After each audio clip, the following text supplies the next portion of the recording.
Hello! Today we're going to do a little bit of kitchen maintenance. I needed to kind of resurface this wooden spoon, and so I figured I'd show you guys how I take care of my wooden utensils and my cutting board. So if you invest the money on good wooden utensils and a nice big wooden cutting board for yourself, you want to make sure you know how to take care of it properly so that it'll last you years and years and years and years, and you won't have to spend a bunch of money on replacements. So I'll show you what I do to take care of mine, and hopefully that's helpful. Let's go. My first recommendation is always to hand wash all of your wooden utensils and your cutting board. Even if you have a smaller wooden cutting board that fits in your dishwasher, don't put it in there, it'll ruin it. Same thing with wooden utensils. Just hand wash it real quick and then set it to air dry. But every once in a while, you'll need to kind of re-moisturize the wood. Otherwise it gets very dried out from you using it constantly, the warm water you're washing it in. Even if you use kind of a milder detergent soap to wash it with, the wood just gets dried out and needs to be re-oiled. You can also use sandpaper on any wooden utensils or cutting boards. When I first got this giant cutting board that I use constantly, it was really rough, and so I needed to spend some time sanding it down to make it nice and smooth so that when I run my hand across it, I don't feel any prickliness. And that also means that there's no splinters or little wood particles that are getting into the food that I'm working on this surface with. Same thing with the spoon. I don't want wood particles or any like splinters or anything getting in the food that I'm stirring with this spoon. So as you can see, this one, I've washed it a couple times. I've had it for a little while, and I hope that you can see this. But there's little areas along here and like right here on the back where it's starting to kind of splinter a little bit. And I'll need to sand that off and then re-moisturize the spoon. So you can see, like when you look really closely, it's really dry, it's kind of prickly looking.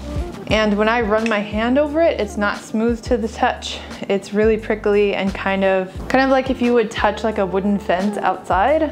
Like, it's not comfortable to run your hand across. My cutting board, I can like smooth my hand across and it's like glass. I don't feel any particles, there's nothing sticking out, it's super smooth, and that's what you want. So that's what we're going for here too. And sometimes if it's just super minor and there's not that much like poking off of your spoon, sometimes you can use the back of a sponge or a scouring pad, this green material that's rougher. Sometimes you can use that to kind of just buff it smooth, but really the test is running your hand across it and making sure that it's smooth like glass. And then after it's smooth, you can re-oil it and then wax it if you want to, and then it's good to go. So what I'm gonna do with this one is just sand it down a little bit until it's smooth, and then I'll show you how I re-oil it and then re-wax it. And I'll show you the same thing for my cutting board as well. Because even though my cutting board is smooth right now, it doesn't need to be sanded, but it is a little dried out, and I'll show you. So my cutting board it gets dried out over time just because you're using it, you're washing it, you're wiping it down, you have food on there, and then you dry it out. So this surface, like even though I put my hand on it, I can, rub it like this and it's super smooth. I can still see parts that are getting dried out basically. So those are so that I know it needs to be re-oiled, like this part right here where you can see a bunch of grooves that I've cut with a knife. Like you can see the grooves of the knife in the cutting board, and you can see that that I use a lot more often because it's in the center of the board, looks a lot drier than say like the corner of the board, because I don't use the very corner that much. There's no grooves over here and it looks really moisturized and healthy, that kind of thing. So I know at least this here in the middle where I work the most often needs to be touched up. And really for my cutting board, I do this maybe like once a month, once every other month. It's not that often, but I use this cutting board, this surface every day. I don't know how I lived without it before I had it, honestly. And it's fantastic. So I want to make sure I take care of it so that it'll last me a really long time. But of course this center portion, because this is the most comfortable when I'm standing here chopping things and, you know, moving them, this area is gonna get the most wear, and so it's gonna need the most tender love and care. I made it rhyme. Kitchen poetry with Michelle. I'm just using 180 grit sandpaper. You can start with 100 and go up to 200 if you want. The lower the grit of sandpaper, the more coarse it is. So I'm just going to kind of buff out the spots that are super prickly until it's smooth.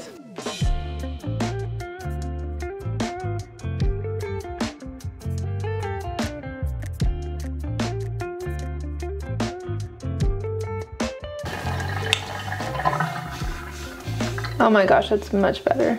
Now we're just gonna dry it up. Oh, so smooth. So now you can see it is all smooth and there's no rough bits. Nice and smooth. So now I'm gonna let this air dry completely. I can still feel that it's a little bit like cold and wet wood, and before I apply the oil to it. And we'll talk about oil for the cutting board. First things first, we need to make sure that the cutting board surface is clean before applying the oil. So we'll just give it a scrub with warm water and mild dish soap, rinsing using a sponge with just water, and then dry with a towel. Once the board is dry, we'll apply the oil. I use Boo's Mystery Oil, but there's a variety of cutting board oil products out there to choose from based on your personal preference. I've used Boo's for many years and never had an issue. It's easy to apply and lasts a long time, so no complaints here. To apply the oil, we'll drizzle a small line across the board and then wipe it with a clean paper towel across the whole surface, including the sides. Then use another clean paper towel or regular towel to wipe off any excess oil and tuck it in to rest overnight. The next day. Done! It's done and ready to be used. Easy peasy. You can also use board cream. This is kind of like a wax almost that you put on the top. I only use this every few months, a lot more rarely than I use the oil. The oil I use pretty frequently and it takes care of it fine. The board cream is like a extra step that I do every once in a while. But if you're going to use the cream, it's the same process. I mean, it says it on the directions, but it's the same process where you wipe it down with the cream and you wipe off any excess. Wow, I can't speak. Wipe off any excess and then let it rest overnight to kind of soak in, and then it's done. So now we're going to do the spoon, which is even easier. Just going to use a little bit. Whoop. I'm just gonna do the same thing I did before. Whoop, I'm flinging it everywhere. You don't have to use like Boo's stuff. There are other oils out there. This is kind of expensive, but I bought it years ago when I bought this cutting board, and I mean, I haven't even used half of it yet.